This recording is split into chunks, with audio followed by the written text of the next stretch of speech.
Okay, so Happy New Year. Happy New Year. How's Nice, everything? nice. I'm good. How are you? Good, good. Very happy to be here. That's what's up. We're happy to have you on. Thank you, thank You know, you. trying to start off 2020. We're no longer 2020. By the way, is very fun. It's probably the most fun year to say thus far. I think so. It I looks think so. good when you're typing and writing. 2020. 2020. 2020 vision. Right? You see all the memes and everything that's Yeah. going on about it. There's an aesthetic to it. Yeah. But anyway, Andrew Moore, Happy to be here. pleasure to have you on. Speaking of 2020 and it being the start of a new decade, decades are filled with uncertainty, Yeah. right? As a 90s child, I don't think that there was a decade switch since I've been around that was not filled with uncertainty. Yes. Were you born after 2000? I was born before, 2 years before. I was like 2. 98, okay.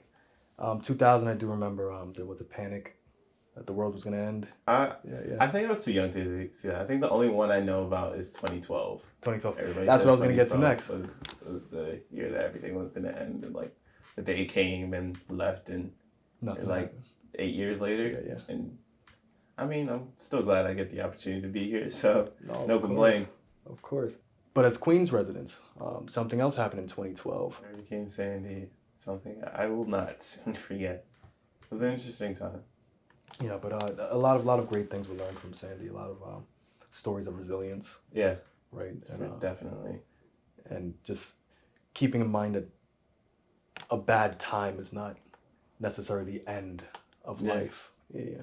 And I think to that point of a bad time is not the end. I think if you look at it now, about 8 years later, we're going through another time that has been the result of Sandy. If you look now, like specifically Queens, and specifically the Rockaways, has gotten so much attention and so much funding and great stuff put into it As a result of Sandy. So I think it's a very Yeah. biblical lesson in there that Yeah. after the rain, or Yeah, literally the the flood, rain right? or the Yeah. flood, comes the harvest, or Yeah. the time of building and plentiful. So I'm liking the trajectory now. Yeah. That's been pretty good. Growing up in the Rockaways, it's definitely an area that's needed development, and now Yeah. we're finally getting it. Now, to that point, being resilient and always going forward, being in not the wealthiest of neighborhoods, Yeah. you have quite the academic story. You went to a private school, local Yeah. private school, right? It's something I don't often think about. I guess they say, like, when you're in the middle of it, you don't really realize. But to your point, I've been told, people have definitely told me that my story is pretty unique. So private schools are great. Yeah. I too attended that same private school. Yeah. Church. Shout out to Church of God Christian Academy at this point. But the academic opportunities or scholarship opportunities in comparison to, let's say, its counterparts, any private school, sometimes one of the places that they lack in is sometimes scholarships and what happens after this. Yeah. Sometimes the preparation for that isn't as good as the public school counterpart or Yeah. the charter school counterpart. But you've pulled through and pulled quite a number. To your point of private school, there was not too much focus at that time on post high school development and path, like a fully formed path post high school for me to follow. And I would say for that, pretty much something that comes to mind is that everything there's this good and its bad. Yep. Everything has its pros and cons is really the phrase. And for me, I got a lot of individualized teaching. I realized, like, when I came out of that environment and I talked to a lot of kids in public schools or in more established schools who have been around for hundreds of years, there's a tendency to become one of a number, because, like, these graduating classes have So huge, right? 500,000, 2,000 kids in the four grades 9 to 12, and me, I graduated with 4 people. There we go. So, and everybody looks at me like that's insane, and it kind of is when you think about it in retrospect to what's the norm. But for me, I actually appreciated it, because as I said, it was very concentrated in the development. So each student, you were more than just a number. And I'm not saying that anyone who went to regular school, or not regular school, I don't want to diminish or separate myself from exactly. From anybody else's upbringing as far as academically. But I am trying to say that I'm very appreciative for how I was brought up academically, because through that, I learned very much about multitasking, because with there being so few of us or so limited amount of us around in the school, you kind of were pulled into every and anything. You were pulled into academics. So you're a part of excelling academically. Music, like we know what a soprano, tenor, alto, and bass. We know the four different main divisions, and like for us it was, and you can relate to this too. For us, this was very normal. You were athletically capable because if there was a basketball team, there were only 5 players, and you had to be one of the players, whether it was your first choice or not. Or you got the opportunity to be involved in a lot of things than just to be only skilled in one and can't do the other.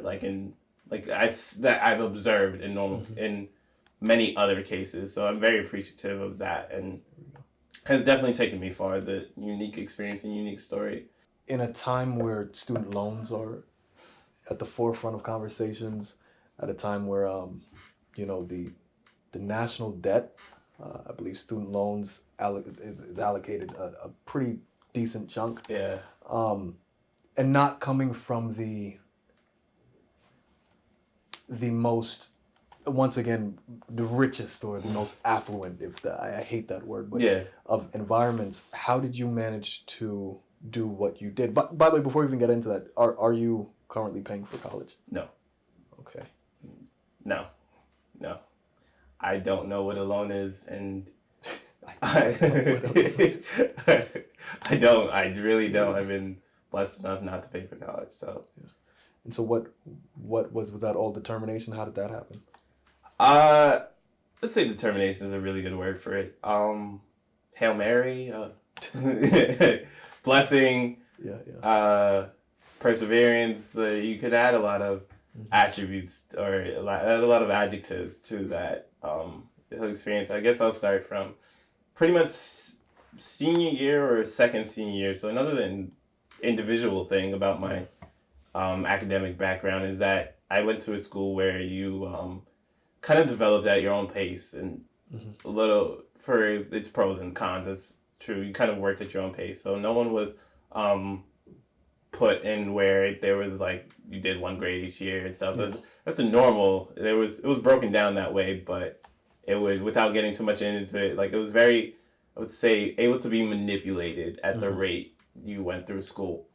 So for me, I always knew somewhere in the back of my mind that I wanted to do something in business, or I wouldn't say my thing when people say, "What do you want to do after school?" was business, or I felt it's finance, because that was all I knew. That was the closest term to what I wanted to do. You liked math. I didn't, sort of, but like I think for me, like that was the closest thing I knew. So finance, and then the question came up is what in finance, and that kind of, those questions always sparked my curiosity. And one thing that really guided me throughout everything was curiosity.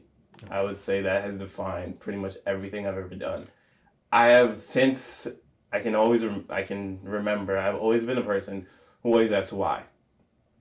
Like I've never been satisfied with just the way things are. Like, that does it, like grinds with me a little bit. If I ever ask the question, this is just how it is, or that's just the way it is, or don't worry about it, or your soul doesn't just accept that. I have this inability to accept. I'm not able to accept that. It's gotten me in some situations every so often, but more than not, it's pretty much been one of the core sources of my development, and that came in very much so in the senior year, when I always knew I wanted to do business from years before. I didn't know what in business. I didn't know how I was going to get there. I didn't know pretty much anything. I didn't have too many. I wasn't in conversation with too many people around my direct environment that had the step-by-step to guide me into where I wanted to go, or the step-by-step to give me information about where I thought I wanted to go. It was summer of like junior year. I said, Dad, I want to go to school. And he said, of course, son, like, I understand, and I would, it's a noble aspiration, and it's something I would support you. But, however, this is something that I cannot monetarily support financially. Support you financially. And it was something that was something I expected. So I was like, all right, Dad, I'm going to go to school, and I'm not going to pay for it. I had no idea. So I had so you just start. Not to cut you, but you just decided. Pretty much. I was going to do it, or I was, there's a phrase, die trying, but not die trying, but like it. But there's something important to that, as in life. I think is we're in a. If you look at life, there's many windows in the room of life or the house of life. Sometimes one window closes, but it doesn't mean that a couple feet over there's another window. Yeah. But to represent another voice of the conversation is there's parents who would be like, oh, $300,000. Sure, I got that. But for you, that was kind of a window being closed, and now you had to go reach over and open another one. Yeah. And so how did that? So yeah, like I said, like I had a goal and I had to start the path to do it, or the step by step, or 1 + 2, whatever the math to equal what I wanted. No idea whatsoever. But I'm actually kind of grateful that he told me what he told me. It was a circumstance. It wasn't something that he just wanted to tell me. It was definitely a circumstance. Like I grew up in a family of there's seven siblings, and including me. I'm the middle child, and like my dad is the sole breadwinner. So of course it's very understandable the reason why he said it. And then I'm actually very kind of thankful that this was a situation, because another thing I had to do was, because I didn't have it monetarily, the like a single path monetarily to my father that would just pay it. I had to start outsourcing, and also because I didn't have a single path or a person I could go to ask like, what is business, or how do I, where do I go, and what should I be interested in? I had to outsource. And that's where another benefit came in, was like I started talking to people. I started whenever I met someone, the conversation of, I want to go to school and I'm looking to study business and I want to work somewhere in the business field or the financial field, that was always at the tip of my tongue. Whenever I met someone, whenever I talked to someone that could remotely have in some way, some advice to give me, and yet some direction or some thought-provoking question they could ask me. Like I literally talk to anyone, and at the beginning, at this point, it wasn't the CEO or it wasn't the management of a hedge fund, or it wasn't the ED or the executive director or managing director. Sorry, nothing. Acronyms you get into. Yeah, I didn't know any of this stuff. He's in deep. We've got to translate as we. It's okay. Like when I came into interviews, they were translating for me. I didn't know any of this stuff. But it wasn't originally. It wasn't those people. It was literally you, for instance. It was having conversations with you and your brothers late at night, talking, and my siblings talking about what is it, pulling from anybody who had any sort of information of, oh yeah, I met this person the other day, or I met this friend of a friend the other day. Like, oh, and I would literally just ask, like, can I meet with them, or what do they do, or how did they get there? Like, I don't know, but here's their card, or I don't know, but just open a conversation. Maybe this, or look them up on Facebook, tell them I sent you, like, and it started I started building. It started building very slowly, but I started building. That was something that I think a lot of people are too afraid to put themselves out there. Yeah. A lot of times, people our age, you're a little bit younger than me, but you're still my age. We live in a Google world, but sometimes you speak to people and you realize we are not of the Google world. Yeah. In that, while we have the ability to go out, this is the most privileged period in history for information. All too often we see that people restrict their own access by not finding out how to get access. Yeah. The conversation of access and gatekeeping and all that, it comes up in conversations all the time. But when you speak to people and they complain, and a lot of people haven't done their own due diligence. Not knocking the fact that sometimes systematically there are blockers there to make sure that people don't get information. how did you start getting involved in applying for scholarships and whatnot? I graduated high school with full tuition scholarships to pretty much the school of my choice. How? Uh, Like for all the people, like we're approaching graduation season, right? yeah. The spring's coming up, summer's coming Yeah. up. What does that look like? The process. I would say just pushing through. Pushing through. And just keep continuing, be in spite of all the no's. For me, Knows as far as are these essays or these grades, like what? I would say it's a combination. It's kind of showing how bad you want it. I would say that separates you, because a lot of people, I won, and I know I won over several people that I thought were way overqualified for me. Better students, better yeah, grades. better students, better grades.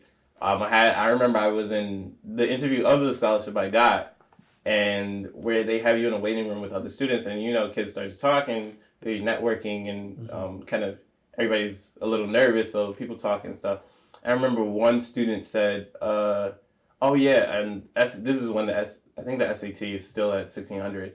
He was like, "Yeah, I got a 1375 on my first try, so I just didn't take it again," and my score wasn't that. It was not even kind of close to that. It was about a good 2,000 or more points below that. Wow. So You're in the negative at this point. We're talking 1,300, 2,000 below. yeah, about 2,000 points below, or whatever. Yeah, I mean 200 actually. About I miscalculated, but it sounds a little more. kind of it felt like 2,000 pretty much. So that's the number I have in my head. Like I was way below where I should have been. Yeah.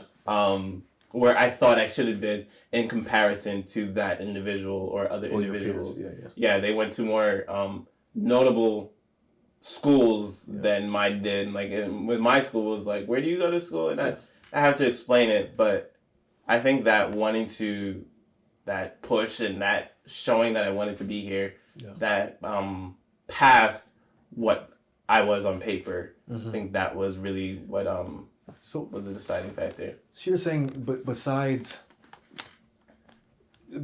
being super, quote unquote, you are super smart, but besides on paper that reflecting, you're saying that a student that might not be the most ideal on paper can still land to getting things like full scholarships and whatnot. Because I mean, we were talking before about it's an interesting thing when companies get to see the package and people get to actually talk to people. Unfortunately, a lot of interviews now are all computer and video chat at 8 a.m. on Tuesday. But so I'm guessing that a lot. Did you get to physically speak to people who were able to make certain decisions as far as assistance? That is exactly what separated me from the fellow candidates.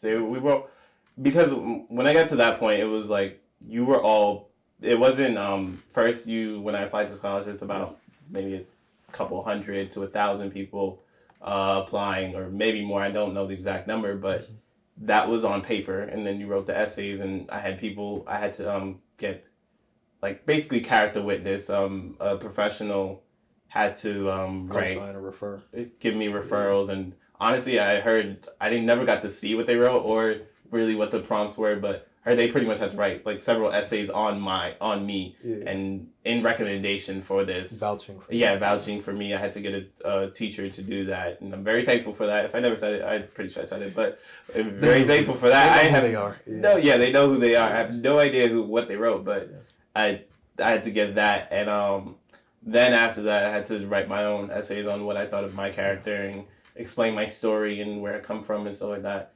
And grades and stuff, as scores are all a part of it. So then you dwindle down to hundreds, and then you give a little bit more information to about 300, and then you give a little bit more information, then you dwindle down to 40. So 40 is when I ended up in that room among other students. So that had followed with 2 interviews. And in my 2 interviews, one of them happened to be the actual program manager. So wow. So I don't know. These are if possible, for those watching and other people who are approaching the stage that you were a couple years back, were these organizations, were these nonprofits, like, can you name drop anything if you're fine with that? Just for reference? I would just say that it was It's fun. It's Googleable. Yeah, it's very It's Google. Google. I've landed at it's a top tier bank, if not the top tier bank in the U.S. Who provide opportunities. Yeah. Okay. And that's the circle I ended up in from a boy from Far Rockaway. Ended up in that circle right out of high school. So, and not to pivot on that, you've done quite a bit of traveling. They say that money is no longer look at dating apps, you look at a lot of other social networks. They say there's no longer the guy with the cash or the woman with the cash that's bringing in the attention. It's travel. Can you speak about how your opportunities have landed you to, like, where have you been? Like, name where you've been in the last year. That says a lot. The laugh says a lot. Hello. So there was Greece. Well, I mean, you could count Jamaica. It was December of 2018, but it was pretty much like past Christmas. So Okay. I count it kind of as the New Year. It was after school break. You have Jamaica, then you have Greece, then you have Dominican Republic, then you have Canada. I don't know. You could count Pennsylvania, We're local now. Connecticut. Yeah. 2 business trips to Columbus, Ohio, and Pasadena / LA, California, and that was a crazy time too. And then Peru, and I just did PA again for a little, like 2 days or something like that. So You're about to take off somewhere? Yeah, I actually leave I have about 7 days left in the US, and I'm gone for about 5 months across different parts of Europe.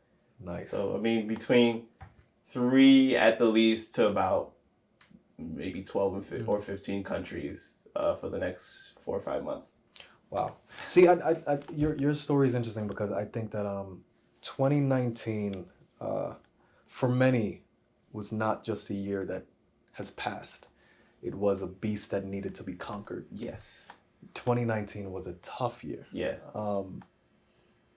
And it's for more reasons. Like, even speaking for myself, it's not just one reason. Yeah. It seemed like if we talk about stars aligning for good things. Yeah. 2019 was almost like the stars aligning for the opposite. And so when I've spoken to a couple of people about 2020, there's a lot of positivity around. Everyone feels like, I don't know what it is, but 2020 feels like it's going to be a great year.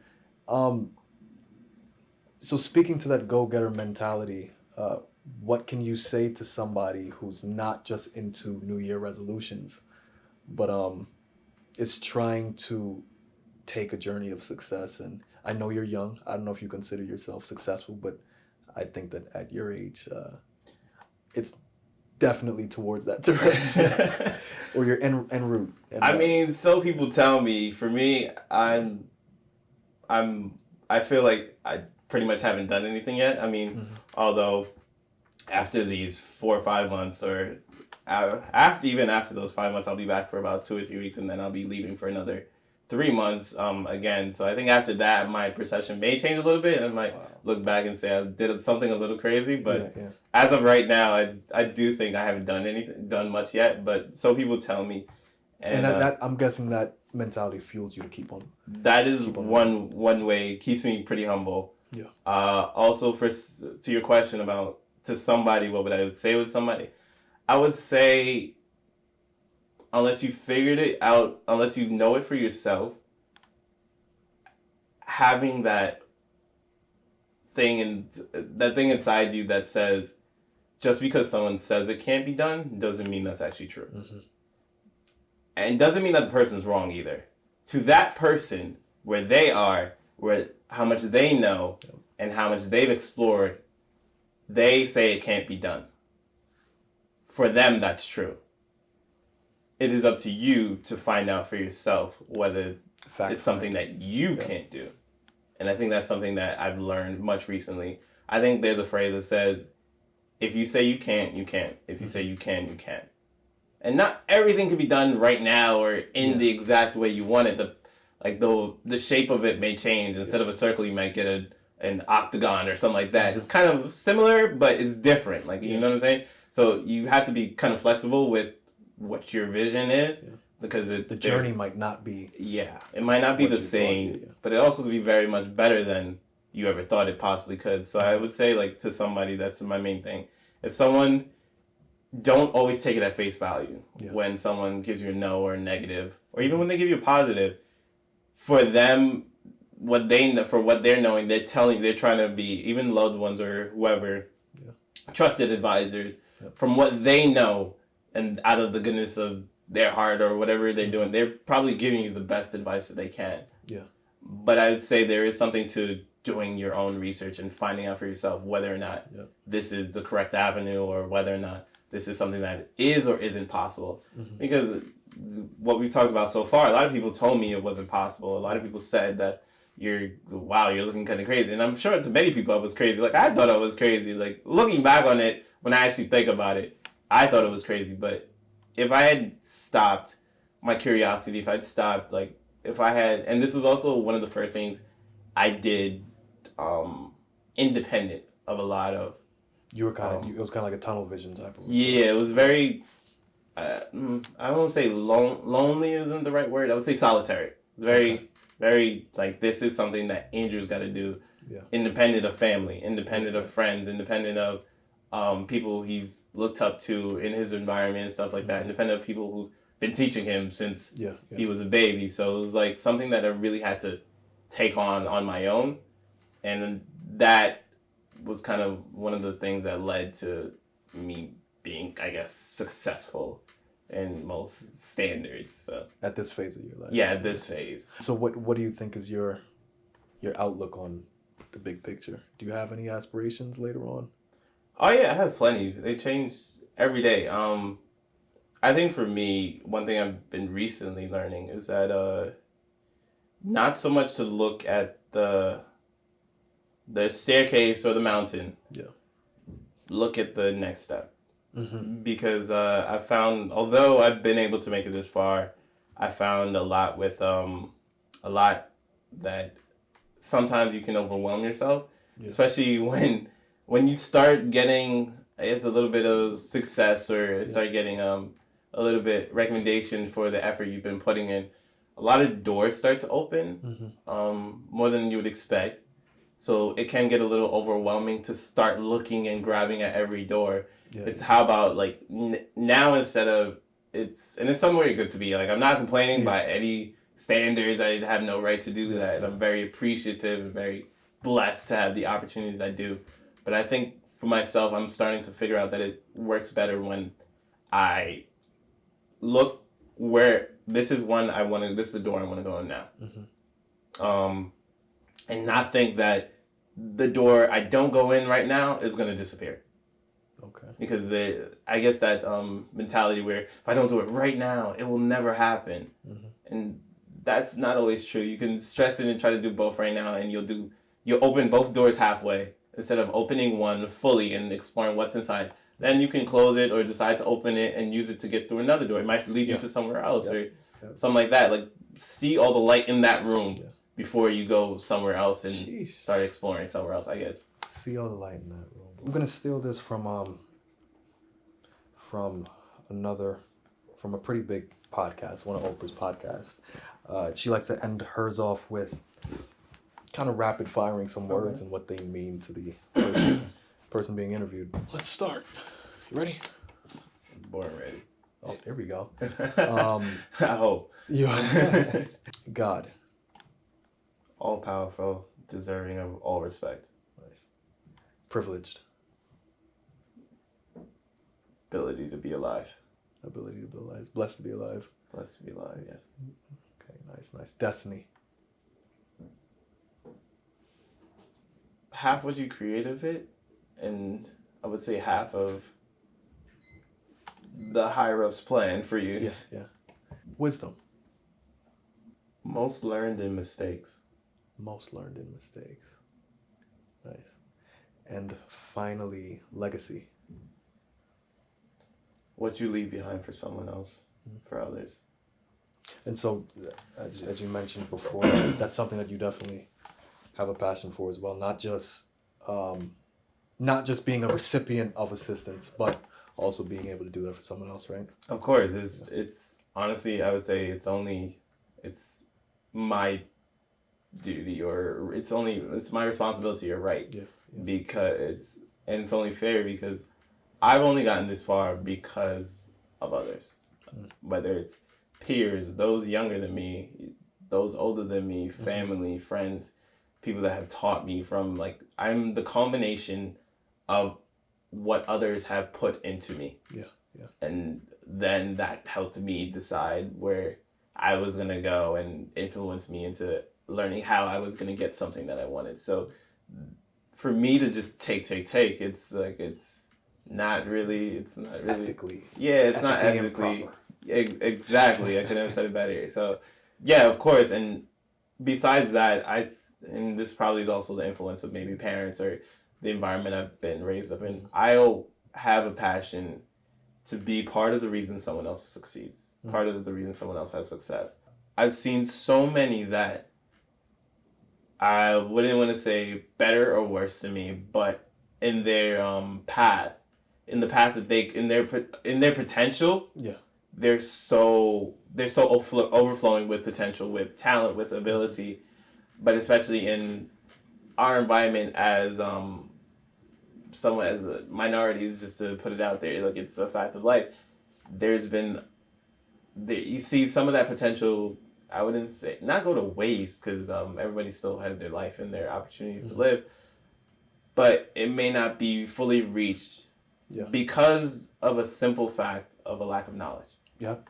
And a lack of courage, or the lack of encouragement to know that this is something that's possible. Yep. And that is what I kind of want, all that I've been able to do, all that others have shown me, and all that I've been able to accomplish, and I hopefully will continue to accomplish.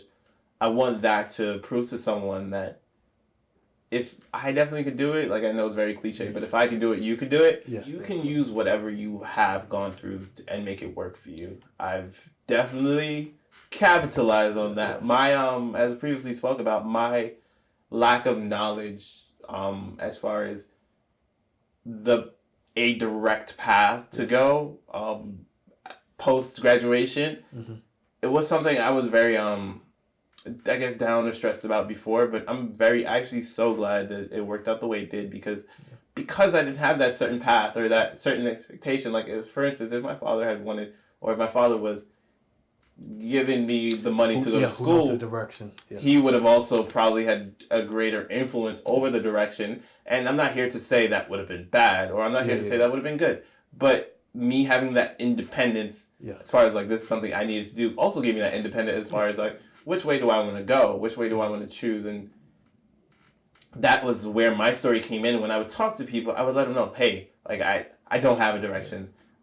Let me know what you what do you think? Yeah. And when you ask people, a lot of, there's a saying, like, people love to talk about themselves. So I guess me right now, but yeah, like, people would just pour into me, like, different things, so many different avenues, so many different things I wouldn't have thought about if I had in turn just came to them. This is what I'm going to do. You're a person I'm talking to just because I know that you know someone, or I know that you can get there.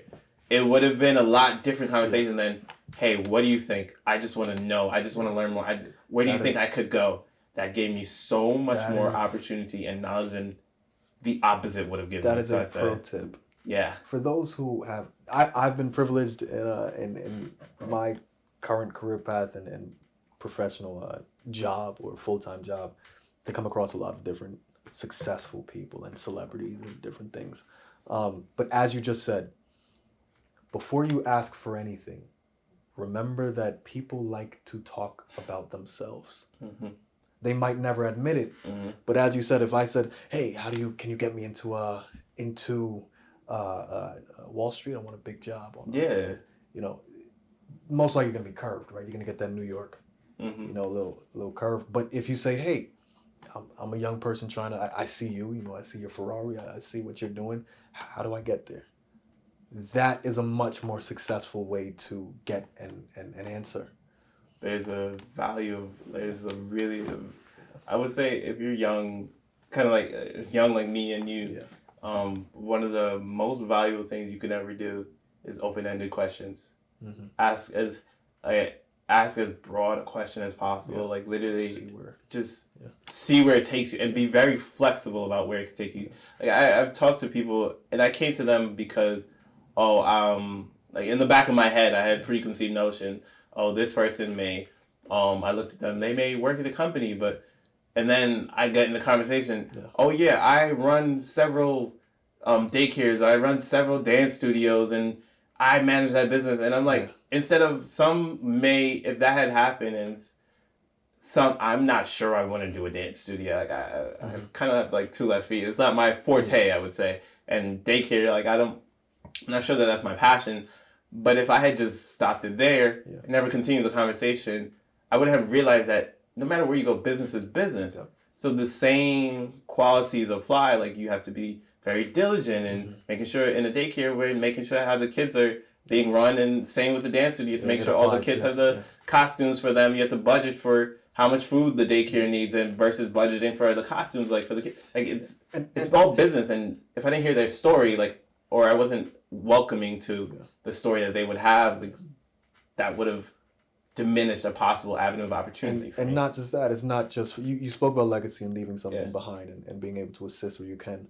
When you ask those questions and you hear something that maybe you're not directly involved in, that's now the, how do you say, it's now the information that you can use to help somebody else. Yep. You might not be interested, but you can take from that conversation the characteristics and the tasks that you can apply to yourself. But the next time you see somebody else who's just as encouraged or motivated as you can say, hey, by the way, you're into dance and you're into, you know. I think we actually had a moment like that a couple of years, or my first year, when my professor, I had a professor who was she did I actually just forgot about it, and it was like it was honestly the best feeling. I remember like that actually went through, like I felt really good. But professor, she was my scientific inquiry professor, and that shows you like how different it was that and everybody's probably wondering how it involves you. I remember I was talking to her, and she also said that besides this, like just getting to know her and stuff like that, and being those open-ended questions and getting to learn about the person and how she got to her story. She talked about like that she does she has a fashion, she's into fashion, and she does branding, and she does I think it was like with the Carnival thing, with the Caribbean version of Carnival, where they have the costumes and stuff. She's into all that. It's all tied into a really positive nonprofit. And exactly. So then she said that I have she does this thing with modeling and shoots, and I was like, oh, she might be looking for a photographer. I was like, my cousin does it. You had your website. I think I pulled it up and sent her links and gave her a text number, and then lo and behold, like that wasn't something that I was expert in, but it was something that you were expert in, and you were able to get a job and I guess create a contact and different things. Like, and it was a great told me like she's awesome. Everything that happened with it, and, like that in itself made me feel really good. I was like, I'm so young. How am I able to like give and contribute back already? So that's what I want to continue to do throughout everything. That's what's up. And just before we close, so. Once again, so I'm a full-time photographer, right? I shoot for a university, and you mentioned the idea of thinking beyond your box, thinking beyond where you're at now. Yeah. And you know, sometimes I'll be going around campus in the heat of the semester, right? You're talking about finals week is on, everyone's back, and so we're approaching the summer, and you see people out on the quad, and they're all out on the grass, pulling their hair out, reading. The books are like 4 inches away from their face, trying to stay focused. And in that moment when they think that they are the worst failure, when they're trying to pass these exams and they think that it's too late, somebody like me who's looking for the story sees something greater. I see the image, I see motivation, I see you know, the want to succeed. And that picture, whether you pass that test or not, this picture, if the university puts it up on a website or in the heat of next finals or whatever it is to come, your story is more of a hero to them than how you felt in that moment. So a lot of people don't understand that they are the walking embodiments of success. You are the journey of success as long as you don't take your eye off the prize. So as you said, minority out of Far Rock, America. As you said, a lot of people would say this isn't supposed to happen. You're not supposed to be in the position that you're in. You're not supposed to be traveling all around the globe. But who are they to say that if you set it for yourself first? Yeah. Right?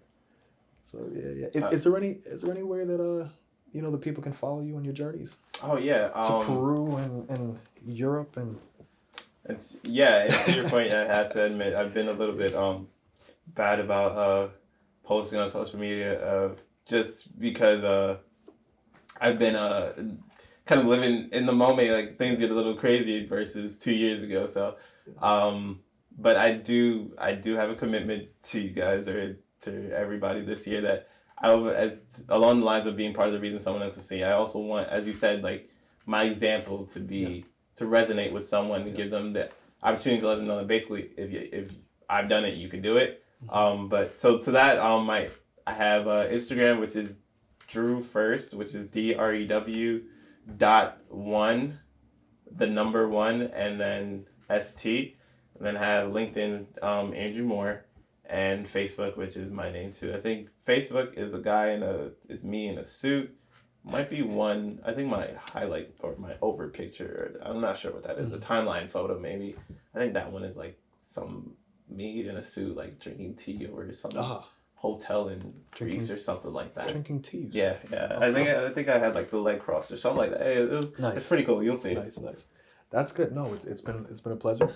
Yeah, same. Thank you so much for allowing me to share my story. I feel very honored to be here. Thank you for volunteering and having a free Saturday. Of course. Yeah, anytime. This has been really good. Thank you so much. No problem. Appreciate it. Thank you. And to everyone watching, all the best for 2020, and not just 2020, but for the decade to come. Yes. Right? Let's do this. Yeah. It's all possible. All about perspective, like what you were saying a little bit earlier. Yeah. Perspective is key. Yeah. It's all about perspective. But till next time. Have a good one, guys.